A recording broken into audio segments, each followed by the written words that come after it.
Hi, everyone. Welcome back to Two Guys Talking Sports. We got a new setup here. Yep. And the NFC and AFC championship games have come and gone. Both were wild games.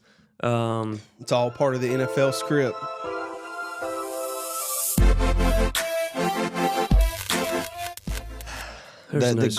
The goal at the beginning of the season, Taylor Swift dates Travis Kelce and get to the Super Bowl. So you think that Roger Goodell went and convinced a multi-billionaire and Taylor Swift to go date Travis Kelce to get the Chiefs to the Super Bowl? I'm surprised you didn't see Taylor Swift That's a up bigger on that conspiracy podium. theory than us not going to the moon. We went to the moon. No. But I'm surprised Taylor Swift was not up on that podium yesterday hoisting that trophy. She was on the field. She's getting closer. So if they win, she might be hoisting the Lombardi next weekend. Yeah. Let's start with the Ravens and Chiefs. So they were game one. A lot of pregame distractions. You got Kadarius Toney that went on Instagram Live, I think, saying that he wasn't hurt.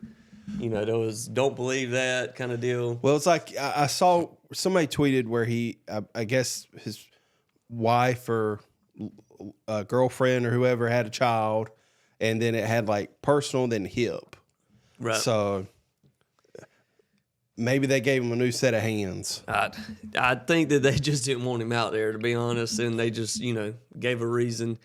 Either way, and then you had the, players talking trash to each other before the game, players throwing helmets. And Justin Tucker was warming up right beside where Patrick Mahomes was, and a little gamesmanship. Yeah, I never understand why they do that. Just go to your designated side of the field, wherever you're supposed to be. I like it a little bit, but when it becomes a little too much, and clearly you saw this throughout the game, where it was a little bit too emotional for the Ravens. Yeah, and it's been like that forever for the Ravens. They're a team when it's going good, they're the happy-go-lucky team, and then when it's not going so well, they tend to be emotional, and you'll see them make emotional plays. You'll see them get the, late hits. And it cost them. It did. You can't let in those situations,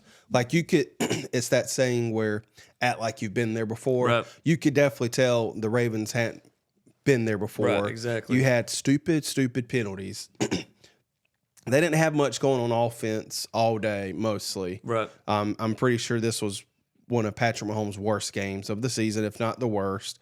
I don't know, man. It's just it's all good and fun in pregame, but when business gets going, it's time to shut up and play. Yeah, and that's what the Chiefs did. They let their play do the talking, and there's nothing wrong with what the Ravens were doing. But again, like, you end up hurting yourself in the long run. Yeah, the Chiefs this year, they're a little bit different in terms of they had always been they're just going to blow you out. Yeah. Even if it's a shootout or they just completely blow you out, their offense is just super potent. But this year it's been more of the defense bailing the offense out throughout the year. Yeah. And again, they come into this game, you're taking on who is supposed to be the MVP this year in Lamar Jackson. Yeah. And the Ravens were supposed to have the defense where it's like, all right, we're going to always give you time to figure it out. Yeah. And it did end up being a defensive game. I mean, 17-10 was the final score. Not a whole lot of offense in it. I don't think the Chiefs didn't score the whole second half. Yeah, I mean the Ravens definitely had their chances to win the game. Obviously, they had home field as well. But Baltimore Stadium has never been one of those. It's like, all right, we got home field advantage here. It's not like Arrowhead or anywhere like that. But the Ravens had every opportunity to win. Going back in I believe it was the fourth quarter when he threw that long deep ball to Zay Flowers. He gets tackled. He taunts the player. Now, you can have your own opinion if you think they should be able to taunt like that, but you have to be, more mature in that moment to realize what you're doing and where you're at on the field, because it's a huge play. Then they get backed up 15 yards. Yeah. Then he fumbles the ball into the end zone. And, you know, like I saw a bunch of people like you can't dive in that situation where you're at. Like you only need to dive if you know you're getting across that goal line. Yeah, that was tough because he's had, 2 or 3 people around him that could easily just punch that ball out. Especially, it's one thing if you dive and you've got it covered, but to dive and stick it out, I mean, it's just, you're asking for what happened to happen. Mm-hmm. And, I mean, the Ravens defense gave their offense enough time or as many chances as they could to get them back in the game, because the very next drive, Ravens had a huge drive down the entire field, and you're only down 10, so like it's okay if you take a field goal. Right. And Lamar Jackson throws a horrible pass and triple coverage to the tight end, who's from Coastal. Yeah, and here's the thing: is Lamar is probably going to win the MVP, but he's done this same thing in the playoffs for 6 years now. Yeah, and it's kind of like Dak. It's not like that, because that's my point, is because there won't be anything said about how terrible his play was. They won't put this game on Lamar. They won't say. I think a lot of people They won't say it's time to move on from Lamar, and they won't listen. Harbaugh's been there with Lamar for 6 years now. This is the first time they made it to the conference championship game, and they look like trash. At what point did they get the same treatment as Mike McCarthy and Dak, where it's like, all right, fire the coach, get rid of the quarterback? Well, if it ain't worked in 6 years, what's the difference in it not working for 7 years in Dallas? Well, a lot of people, I mean, from what I saw on Twitter, I mean, people aren't giving Lamar Jackson an out on this. I mean, you're the MVP. But they're not screaming down his throat like they would do Dak. Yeah, but you also... They would want to burn down Dak's house if that was Dak yesterday. It's the Cowboys, and the Ravens don't have a front office like the Cowboys do with Jerry Jones, where, you know, he moves on from coaches, you know, like that. He's kind of like David Tepper with the Panthers. But really he doesn't. I mean, he's stuck with Jason Garrett for almost 10 years. He's been with Mike McCarthy. I think it's more 5 years like after that. I mean, in 15 years, they've had 2 head coaches. So really, they've had less head coaches than other teams. I guess it may just be the way Jerry Jones approaches stuff in the offseason, maybe. I don't know. But, I mean, the game's definitely on Lamar Jackson. Like, for sure. This isn't anything new. Right. I mean, he got the one win this year. But he's never really been known, or at least shown it, to be, you know, that guy in the playoffs. He's not. And at the end of the day, as you can say, the Chiefs had an off season, not an off season, but it wasn't a regular season like they're used to and accustomed to. But when it comes down to the nitty gritty time, Mahomes and Kelce both showed out yesterday. Yeah. And that's what you need. For sure. And that's the difference between, and I saw Nick Wright tweeted that in the last 5 years, Mahomes has been to the Super Bowl 4 times, and every time he's beaten the quarterback that has won or has finished ahead of him in MVP voting throughout the year. Yeah. I mean, this is going to be Lamar's second MVP in his career, and he's never won any kind of big-time playoff game. Yeah. I mean, at some point, if you're going to look at one team and say, fire the coach, get rid of the quarterback, you have to be consistent. And there's multiple teams. It's not just them. Yeah. I really think, like, if last night the 49ers lose, or even if they don't win the Super Bowl, like, at what point do you say Kyle Shanahan just can't get it done? I mean, he's been there. He's had, you know, all the weapons that he can have. He's put these teams together, and they haven't got, you know, finished, you know, the season off as the champions in his tenure. Yeah. There's a lot of coaches that are given a lot of leeway, especially by the media. And, you know, right now the Ravens are one of them. I mean, they've had in 6 years, your quarterback's won the MVP twice, and you haven't won a Super Bowl. Yeah. You haven't even won the conference championship game. And, I mean, it's tough because, I mean, you run into a buzzsaw that is the Kansas City Chiefs. Like, they are inevitable. It just is what it is at this point. Yeah. You know, you can't deny Patrick Mahomes. You can't deny Andy Reid. You can't deny Taylor Swift. Yeah. Can't deny Travis Kelce. I mean, it is what it is. And, I mean, John Harbaugh. Yeah, it's John. Yeah. I'm thinking, I don't know. Because I had Jim on my mind last night, too, when he was on pregame show. I don't know. The Ravens had every opportunity to win that game, and they just pissed it away. They did. But like you said, the Chiefs is the Chiefs, and they're back in the Super Bowl. They're winning the Super Bowl. It's going to be tough to beat them. I really think so. They're not going to wow you, but, I mean, Patrick Mahomes isn't going to make big mistakes, if any. Travis Kelce's turned it on in the playoffs. He didn't have a good, regular season like he's used to, but he's turning on at the right time. Pacheco, dang good running back. Yeah, I don't know, man. And I mean, credit to the defense for the Chiefs. I mean, I think his name's Spagnuolo. Yeah. He's doing a dang good job. He is. And the thing is like the 49ers, though, moving on to their game, the last 2 weeks, I mean, they have barely scraped it out to get here. Again, it doesn't matter. As long as you get there, it doesn't matter how you get there. They need to thank Dan Campbell for going for that fourth down. That was the dumbest decision. Twice. The dumbest decision. Yeah. So stupid. Like, you live and die. I mean, at least he was consistent all year. Exactly. But, man, like, you have to have some situational awareness in that situation there. Because they were dominating that entire game. Right. And then they go for it on fourth down, and it flipped the game on. I mean, that was the game right there. Like you said, I think a lot of it is situational. Like he's been consistent, and he said at the beginning of the year, if we come down to a situation and we go for it on fourth down and we don't get it, I can live with that. Yeah. But I don't know, man. I mean, you say that week 1 of the season, but when you finally get to, all right, we're 10 minutes away from the Super Bowl. Yeah. And you make a call like that where you could easily take the points. I mean, I think in the fourth quarter they went for it twice. Yeah. Within field goal range and didn't get it. So that's 6 points. They lost 34-31. Well, 31 plus 6 is 37. You win the game. They were up 24-10 when they went for it the first time. There's no guarantee they would have made the field goal. Right. But they make the field goal. It's a 3-possession game. What happens, 2 plays after that? Long, deep ball. Yep. Hits the Lions defender in the face mask. Yep. Ayuk, I think that's his name. Ayuk, yep. Catch the ball. I mean, and then they score. And then what's the first, second play on the Lions? Next drive, fumbles the ball. Right.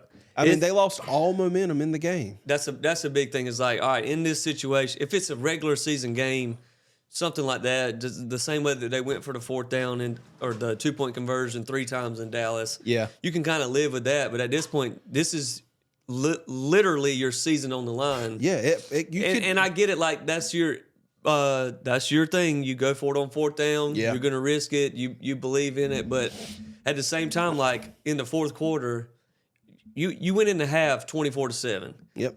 And at this point, you hadn't scored all second half when you're going for these fourth downs.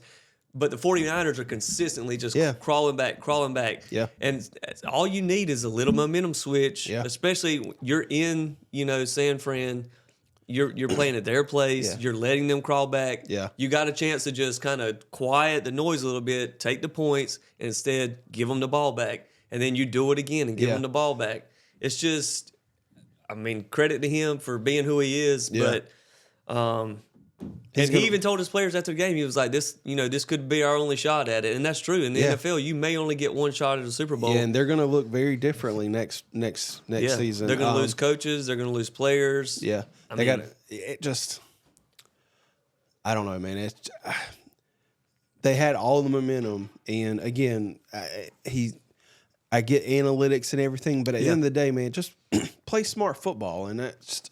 I know we're probably going to catch heat on this, but the analytics don't take in the situation and how the game is going. Yeah, the analytics is literally looking at spot on the field, what you've done throughout the year, that kind of deal. It's not saying, okay, the 49ers have scored 10 unanswered points. They're crawling back in the situation. This is the NFC Championship game. If you lose this game, you don't get another chance at it.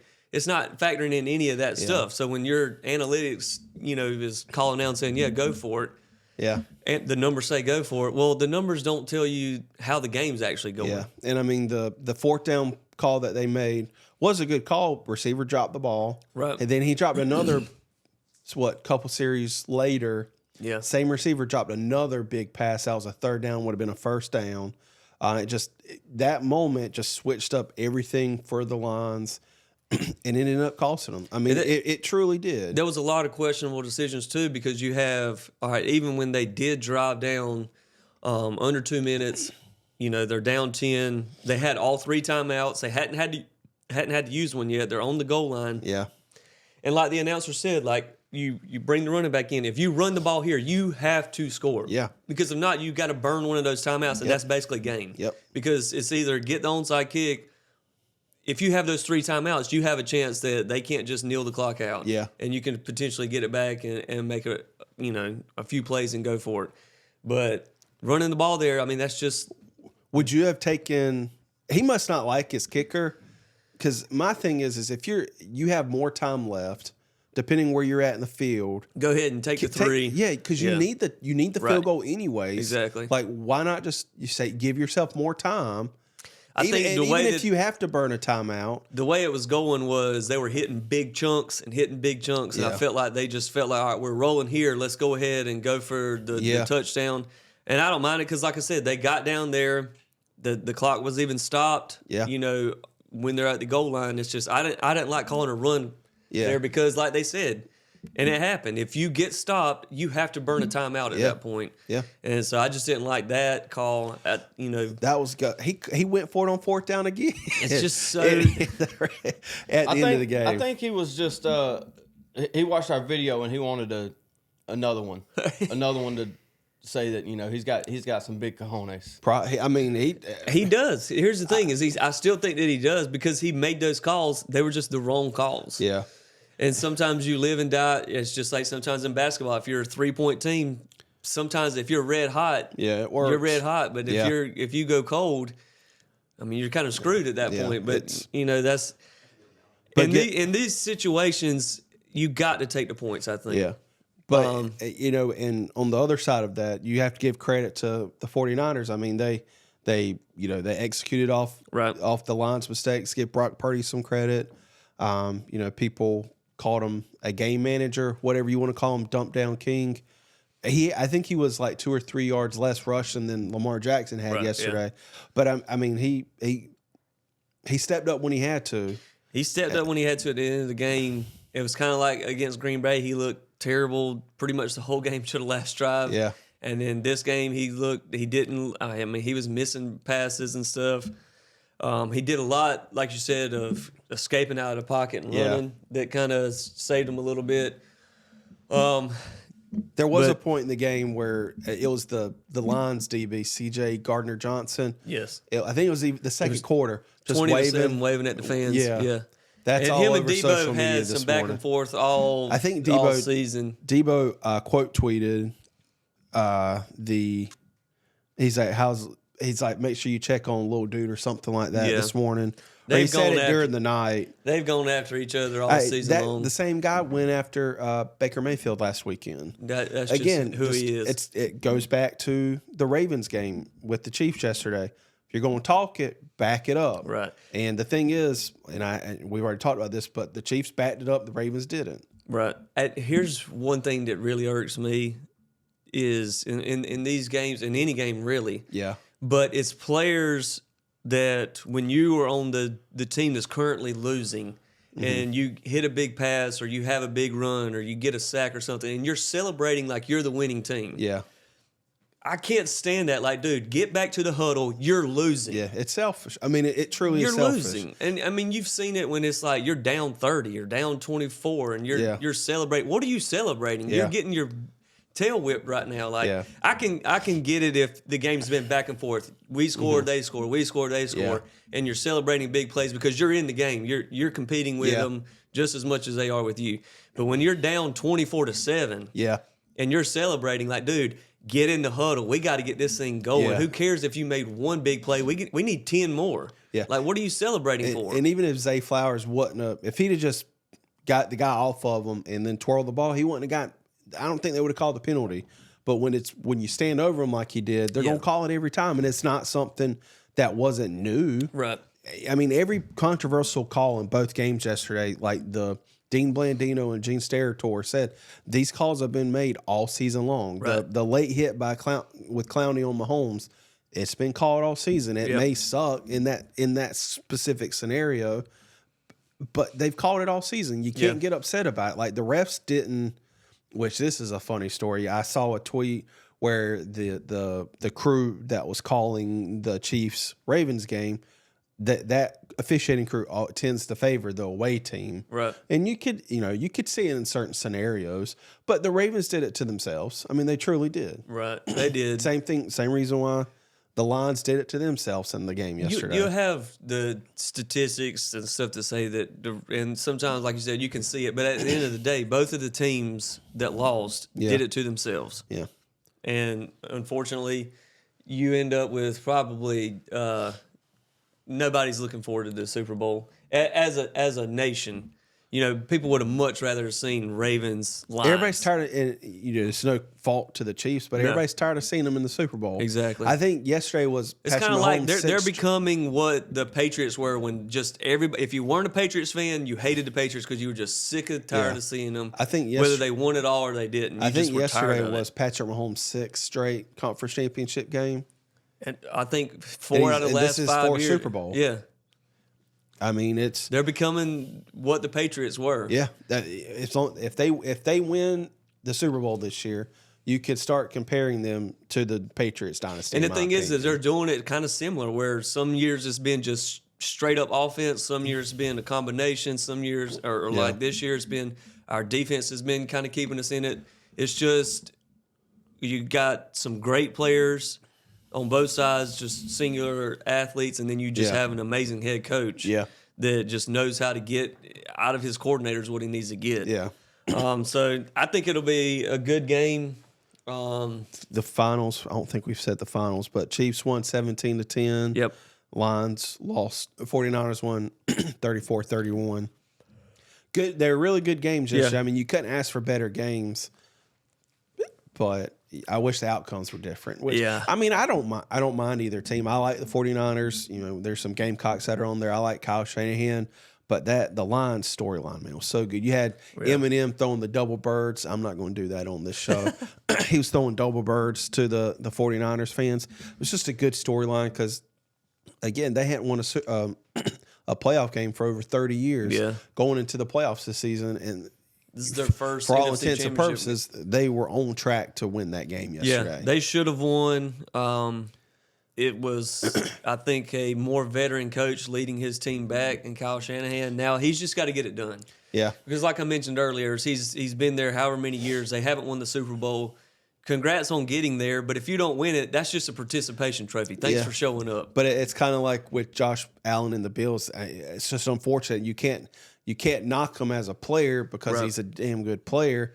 But you're just going to run into Patrick Mahomes every year, and there's just only so much you can do sometimes. You either got to get it done or you got to be moved on from. I mean, it's what everybody said about Peyton. Yeah. I mean, he could never really get the best of Tom Brady throughout his career. But, yeah, I think Shanahan's got to get it done. Yeah.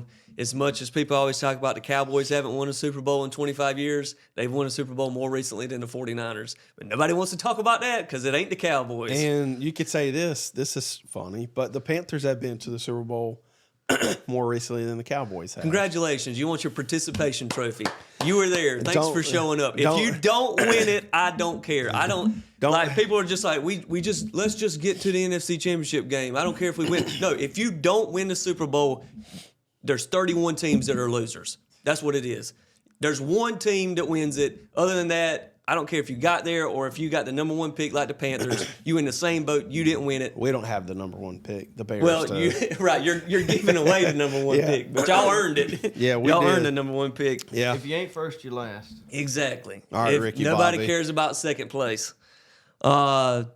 But we'll do a Super Bowl recap next week. Yeah. We'll let the storylines build up a little bit throughout the week, and then we'll cover it going into it. We're going to see that stupid sphere in Las Vegas. Yeah.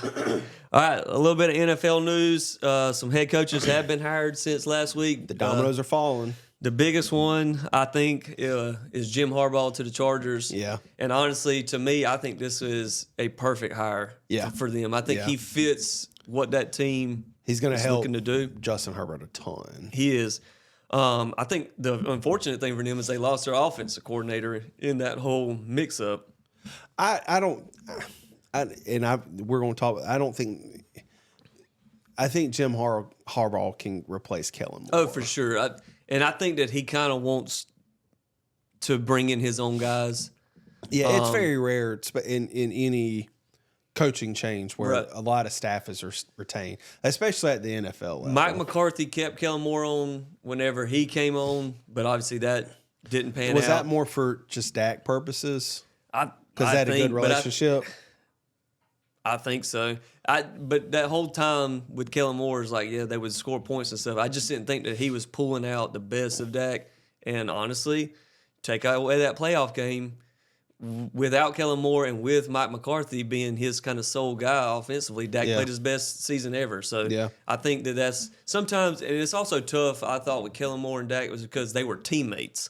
And then you go from being a teammate to now I'm your offensive coordinator. Yeah. How much do you really just, can you get into somebody, when they're playing bad? It's because you were buddies for however long, and then it's just like, all right, now you're kind of over me. But you don't really. That's a weird dynamic. But you don't really see coaches kind of lay into players in the NFL like you do. Not the young guys. I mean, it has to be a very severe situation because going back to the Ravens game, I don't remember seeing coaches laying into the. I don't think that receiver. you see it as much in game as you do in their meetings, in their practices, in closed door sessions. And I think it's just all about how you approach it. Like right. you can't talk down in a condescending manner to these guys because these are grown men who make a lot more money than you.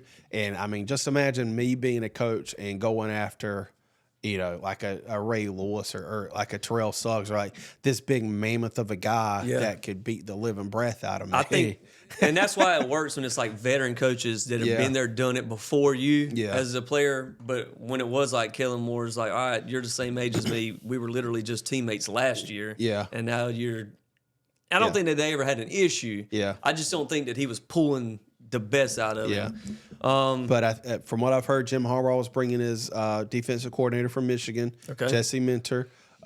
So what's funny is the Ravens defensive coordinator used to be the defensive coordinator with Michigan under Jim Harbaugh. But the Harbaugh tree. He had that. Mike McDonald had some NFL coaching experience. I don't know if the Minter guy does, but that's another big loss for Michigan. You mentioned Kellen Moore. He's the new offensive coordinator for the Eagles. Yeah, the Eagles made a bunch of changes. Overhaul. Yeah, they had to. You could tell how big of a difference. You definitely had to within the defense because look, you changed up your defensive play caller in the middle of the season. You already knew. All right, we're making a change in the year with this. I think they got the guy they wanted last year because I know during their playoff run they hired Vic Fangio to like a special 2-week contract or something. Yeah. So I really think they wanted him last year, but he ultimately went to Miami. It's kind of a weird situation how they mutually agreed to part ways down there this year. Right. But in terms of defense, they definitely hired I think this is going to be a big telling year for Sirianni because during his tenure, he's had different offensive and defensive coordinators each year. Yeah. So they won this, got to the Super Bowl. Both of those coaches left, and then it kind of went downhill this past year. Yeah. Both of those coaches leave. If you take another step down, or if you don't, take a step back up. Yeah. That's got to be kind of telling on the head coach that he's not pulling. He's not doing something. Yeah. You kind of had a magical run with two guys who then left you. Yeah. And then after that, if it doesn't, at least stay on the same course or get better. Yeah. You got to look to the head guy. That's what I'm nervous about with the lines. And I think that's kind of some of what Kellen Moore's thought process may be. He knows that, all right, now that Harbaugh's coming in, he's going to be here. Like, even if they don't have a great year next year, he ain't going nowhere. You're not going to fire Harbaugh after 1 year. No. But if you're Kellen Moore and you go to the Eagles, and let's just say the offense looks pretty good, but they're just not getting the job done, and they get rid of Sirianni, well, you're a prime candidate then to take over as head coach. Yeah. And it's easy, especially with these coaches that have good names or reputations, they're always going to be able to find a job. Right. But I'm nervous what kind of happened to the Eagles is going to happen to the Lions because from what I've been reading, Ben Johnson's more likely going to be named the head coach for the Commanders. It's only a matter of time before the defensive coordinator either gets an interview or a head coaching position. The dominoes are starting to fall. Yeah, they are. Raheem Morris to the Falcons as their head coach. People really wanted them to hire Jim Harbaugh, Bill Belichick. Yeah,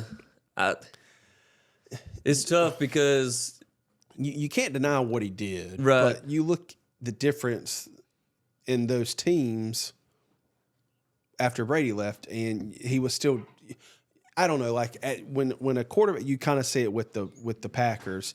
When you know a quarterback is on like the twilight of their career, you can't keep drafting players to put around him because Brady's going to get the best out of whoever plays. Exactly. But that roster was just so depleted, and I just with the way they play the modern game is in the NFL, I just don't think Bill Belichick is that guy. I mean, I think could they be wanted wrong. him just because they see that the Falcons, they've got some good talent on that team. It's just, it wasn't being utilized in the right situations or the right way. And you bring in a veteran head coach, who's done it before, and you can pull that talent out of them. The problem is I think that Bill's probably only got like 2 or 3 years left. But Bill Belichick also had probably the greatest quarterback of all time in the NFL on his team. And, you can argue. Most accomplished. He ain't the best to ever do it. If you say it's a Cowboys quarterback, it's not. Aaron Rodgers is the best quarterback to ever play the position. I disagree with that. Well, he's number 1 in career quarterback rating, which factors in everything as an individual player and how many playing the position. How many Super Bowls has he won? I said Tom Brady's the most accomplished, but how individually, as a player playing the position of quarterback, Aaron Rodgers is way better than Tom Brady was. Give me Tom Brady all day. As a winner, yeah. That's what I'm saying if you take out wins, losses, and scores, the person who plays the position the best was Aaron Rodgers. Too bad he's not the best of all time. He's the most talented of all time. The Panthers got their head coach, Dave Canales. I think. I don't mind it. Well, I don't know how you think. You're an in-and-out Panthers fan anyways. Listen, I'm not like I'm a Panthers fan this day, then like a Cowboys fan or Titans fan the next week. My thing is nothing's changing up top. They hired, promoted Dan Morgan from within, which I think that could be a good decision. They did that because but at the end of the day, already knows him. They still report to David Tepper. Yeah. Like at the end of the day, like he's been how long has he been the owner? 5 years maybe. He's going into his 6th season. Look at, and you can even relate this to the soccer team in Charlotte. Look at all the head coaches he's gone through in this time. Like, at what point does he not look at himself and say, okay, maybe I'm the issue, and maybe I should hire the right people to do the jobs? And he may have hired Dan Morgan. That may be a good hire, but Dan Morgan still reports to him. When they say reports to him, does that mean like, all right, every decision we make has to be approved by Tepper before we do it? Or do we just got to kind of loop him in on everything? I think he makes a majority of the decisions. I don't know. It's kind of like a Jerry Jones thing. That's Jerry Jones has always made the decisions. He's not going to relinquish that. And you'll have those owners who just say, look, this is my team. I'm going to do it this way. And that's fine. And you have some owners that say, look, I got the money. Y'all go do it. Y'all know what y'all are doing. And I think like with Robert Kraft, he let Bill do what Bill needed to do. Yeah. And they won 6 Super Bowls. Yeah. So, he knows like, all right, look, you guys are the football guys. I'm the money guy. Yeah. I just sit back and say, look, this is mine. Yeah. But it just the Panthers, they have a lot of problems in that. And not just like from the ownership standpoint. They just don't have a good football team. Right. It's going to take some time, and I think that's why you bring in a young guy, but you got to give him some time. They brought in like the known head coaches, since Tepper's been there, and it hasn't worked out. So just bring in a young guy that can kind of work with these younger guys. Yeah. Let them bring in some talent. Unfortunately, you traded away a ton of your picks to get one player.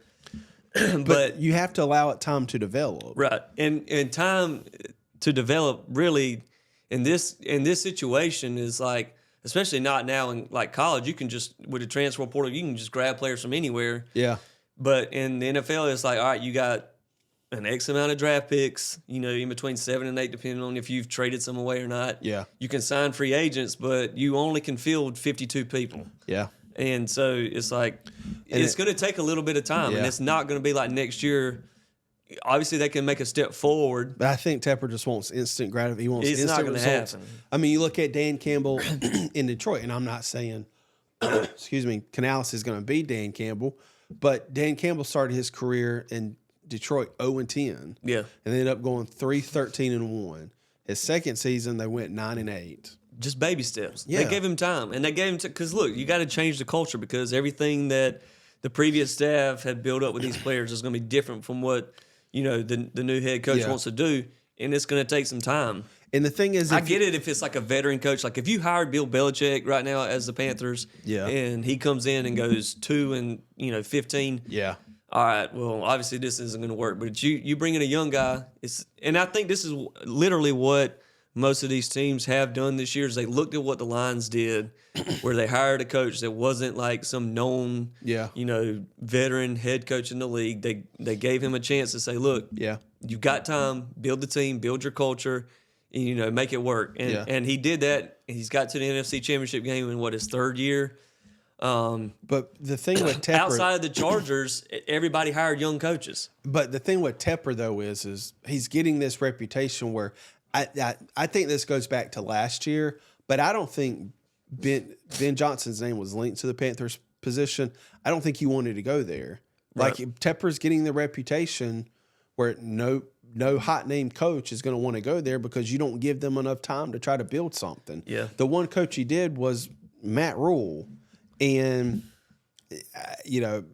my opinion on hiring college coaches to the NFL is pretty well known. I think it's stupid. Yeah. Matt Rule did have some NFL experience, but it's just two completely different games. Yeah. And the way you approach coaching these players, you're dealing with kids in college, you're dealing with grown men in the professional game.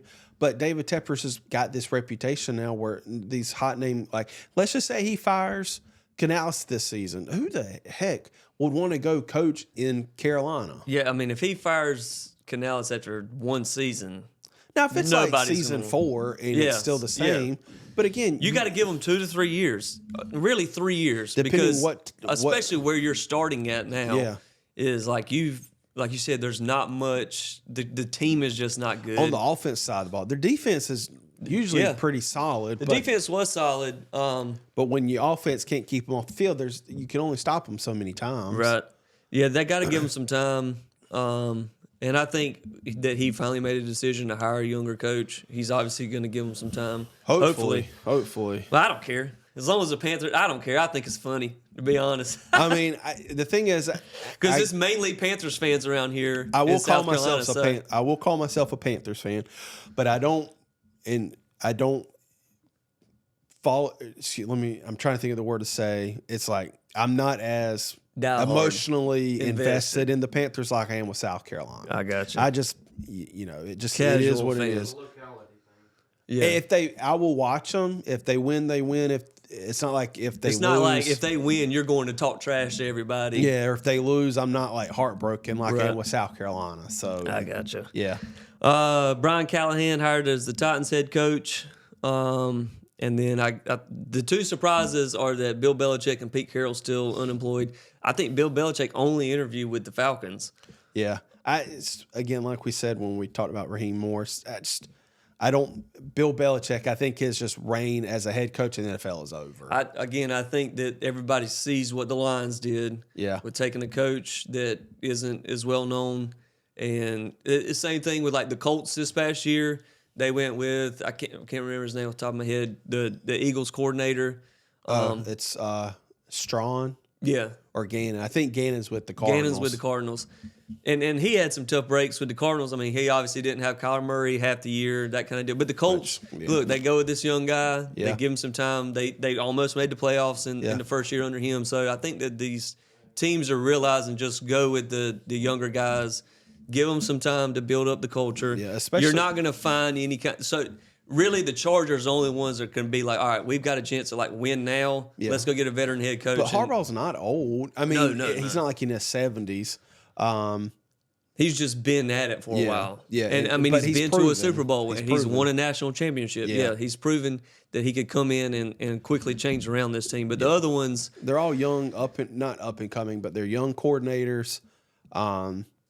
the way the NFL is going, it's an offensive friendly league. So you see a lot of offensive coordinators are getting hired. So, I mean, hopefully they, for at least for the Panthers, I hope it works out. I think I liked a tweet Canales put out, I think yesterday. It was pretty motivating. So, David Tepper just has to allow him time. I mean, I think Carroll, he's in his 70s. Yeah, he's old. I think he needs to. Now, he could get like a consulting, or he could go back to USC and help or do something. But in terms of actually being a head coach or being a coordinator, for both of them, I think those days are over. Yeah. Just because their style is just not what not what the NFL is going towards. The only rumor that I did see about Bill Belichick was, and this is probably just a dream, but apparently if Andy Reid wins the Super Bowl this year, he may go ahead and retire and Bill Belichick step in as the Chiefs head coach. Oh, I don't foresee that happen. I think it would. I mean, you never say never. Because it wouldn't be like a team that they would have to rebuild. It's a team that's already winning, and you can just take that veteran head coach and just put him in there and manage it just, the same way. Maybe. But Bill Belichick's also the one who put Matt Patricia as his offensive coordinator last year, who was a defensive coach. I mean, another thing with Bill Belichick is his coaching tree, they stink as head coaches. Yeah. You look at the Josh McDaniels. Yeah. He's failed twice as a head coach. Right. Matt Patricia was an awful hire for the Lions. Who else is? I mean, could Bill O'Brien be a coaching tree of Bill Belichick? I mean, he was somewhat successful in Houston. And he went back to be the OC this year, and he's now at Ohio State. I don't know. I don't think Bill Belichick is. I don't think they would hire. I think they would go. I think Bill, if he probably needs to ride off into the sunset, but I think that he doesn't like the way things have kind of ended for him. Personally and in his career, he's also 100 games away or a certain amount of wins away from the most wins all time as a head coach. I think that's kind of what he wants to do. He definitely ain't getting that. You'd have to coach for at least. I don't know if it's 100, years. maybe it's 10 or 20 or something like that. It's within reach of doing it here, soon, depending on what team he ends up with. But Don Shula holds the record at 328. Let's see. Regular season wins list. I mean, he's right there at it. He needs 26 more wins. 27 to. He needs 26. This is Wikipedia. He could do it within 2 to 3 years. Depending on the team. Depending on the team. Yeah, I mean he will need 27 wins to pass Don Shula. Which everything that they said was he wanted a young team that just wasn't succeeding, that he could come in and push to another level. But I mean he had that with the Patriots. That's the thing. Like he struggled ever since Tom Brady left. Yeah, I just don't think he's got it anymore. But whatever. I said, if I was one of them, I would go and take like some low stress, advisor role. Yeah. In a defensive capacity. Yeah. Something like that. Just get paid handsomely to come in a few days a week. I mean, he's not struggling for money. Oh no, not at all. Quickly, college sports. Michigan promotes Sharon Moore to head coach. I think that the players love him. I think that was the right hire. He proved the 4 games Harbaugh was suspended this year. He's got what it takes. But again, like we said, talking about Harbaugh going to Los Angeles, rumors were he's taking J.C. Minter with them. Yeah. So he's got to replace a big time coordinator. I mean, he's got some big decisions to make. It'll be easy for him to do that. I expect Michigan to kind of drop off a little bit this year. Oh yeah, they won't win the national championship next year. I don't think. No. But a good hire. I like Sharon Moore. I think he's going to do good, but I think they're going to regress a little bit this year. Yeah. South Carolina men's basketball comes up with a huge victory against Kentucky. Yep. And they really just dominated that entire game. Yeah. You talked about this talking about one of the games, but when they're on shooting, they are very tough to beat. Calipari even said after the game that South Carolina probably has one of the best defenses in the conference. Yeah. But when they can complement that with shots and free throws, they can be dangerous. Yeah. It's that hot cold thing because they kind of rely on the three a good bit, and it's like, all right, when you're hitting them, when you're hitting them, they're hard to beat, especially with their defense. Yeah. But when you go cold, it's kind of like with that Alabama game. It's just like you just could not make shots. No. It wasn't necessarily that Alabama was just that, what the score showed wasn't, the difference between the talent on, both teams. Yeah. It was just one team was hitting their shots and one was just ice cold. Like I know Calipari after they beat Arkansas, I think on Saturday. Yeah. And because Michie Johnson was one of the big players for us against Kentucky, and he's our best player on the team. But he went cold against Missouri. He went cold against Missouri, and John Calipari was like, people don't go 0 for 9 against us. Well, let's just be honest here. Like, I mean, that game against Missouri was like a one-off for Michie Johnson. It's not like he sucks all year and just has the game of his life against. What he was against Missouri is what he is all year, and then he just went off against Kentucky. Yeah. What he did against Kentucky is kind of what his level of play is every game, and then he just had a bad game against Missouri. And and when they went against Missouri, I don't think he had a single made field goal, and I think that speaks to the players Lamont's brought in, where they shows they can win when Michie's not on. So I mean, credit to them. Dawn Staley just picks up where she left off. Yeah, but back to Lamont is just like this. Before him, with Frank Martin, it was like you would every now and then have those big wins, and you would follow it up by a bad loss. Yeah. And it's just like now with Lamont, it's like consistency. Yeah. And now they're third in the SEC. They're a game out of first place in this. Obviously, they've got a really tough game, coming up against Tennessee. But if you beat Tennessee, the sky's the limit. And like the announcer said, it's like this isn't just like some one-off game for South Carolina. This is announcing like we're here this season. We're here to make some noise. Like they deserve to be in the top 25. Yeah. They, as long as they keep playing like this, they should be in the tournament and hopefully make some noise. But I mean the ladies, they just keep doing what they do. Man. I hope, honest God, I hope Dawn Staley never leaves. I don't think she would. I mean, I at hope this she's point, like she's a Gina built. Warrior. Yeah, she's built like a Connecticut. Yeah, dude. It wouldn't benefit her to leave at this point. Like she's getting. It's not like she's struggling to get recruits. She's she's getting all the big time recruits. They're getting to the national championship. Yeah, they just got to close out more. And honestly, I don't think she would ever bolt to the WNBA because I honestly, in terms of, I don't think she would ever do that. I think she would make more money in college. Oh yeah. And in terms of just people who watch women's basketball, they're going to watch college way more than I mean, WNBA. ESPN put that game on like primetime spot. Right. I mean, you saw multiple athletes or retired athletes tweeting about it.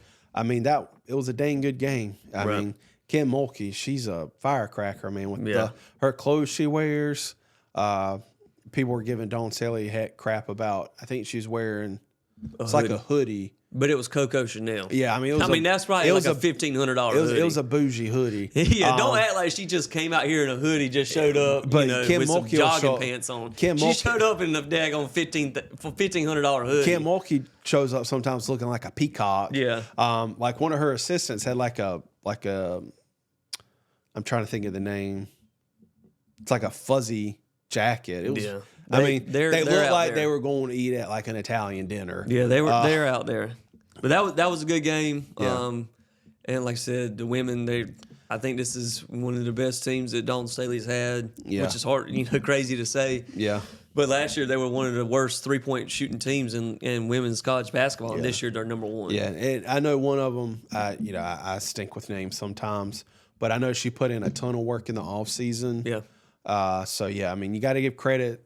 I mean, Dawn, dude, she's so good. Yeah, great coach. She's so good. And then just to close it out, Clemson takes a hard one to Duke. This Clemson was robbed. I mean, I don't know nothing about this one. So I didn't watch it while it happened, but they played Duke in Cameron. Clemson was winning 71-70, and Duke was driving. Guy goes up like a mid-range floater from like right around the free throw line, and they call a foul. I mean, when Duke when Duke people are saying it wasn't a foul, it's not. It wasn't a foul. Right. Like, and Brad Brownell, credit to him, he didn't directly call out the officiating, but he's like, it's always tough to come in here and play. Right. And he's like, and you can read that however you want to. Yeah. I mean, Duke definitely gave. They gave them the very generous call. Clemson was robbed that game. Good for Duke. I'm happy Clemson lost. Yeah, good but, for Duke. In terms of being a sports fan, they got hosed. Here's the thing: don't allow it to ever have the refs to have an opportunity to change the course of the game. I don't know. Go out there and win. But like in that situation, though, the refs hurt them there. Sure, but the thing is you had what? How many they pay 48 minutes in college basketball? 40 minutes. All right. Well, you had 39 minutes and 30 seconds to do so much more to win that game. I know, but again, I just don't like the blaming the refs. You could say it's a bad call, sure, but that didn't cost them the game. It did. Make your shot. You got 39 more minutes that you could have played better defense, played better offense. But they did everything they had to do to win. Like, you're not always going to win by 30 points. Yeah. But the refs decided that game. They don't get close to fouling. They didn't foul them. So it's congrats to Duke. Yeah, I'm happy for them. But, it sucks for Clemson in that situation because they're doing what they normally do under Brownell. They dominate in non-conference. Then when they get to conference play, they stink. Yeah, tough. But it's also tough to do it in ACC. But we'll be back next week to talk about the Super Bowl. Preview that game. I think none of the major awards will be announced by then. If so, I might sing some Taylor Swift next weekend or next week's show. So we'll cover anything that happens. We'll let the storylines build. I'm sure there'll be some stuff that comes up. Some more coaching hires and stuff shuffling around now that there's only 2 teams left. So check with us next week, and we'll be ready for the Super Bowl. Thank y'all.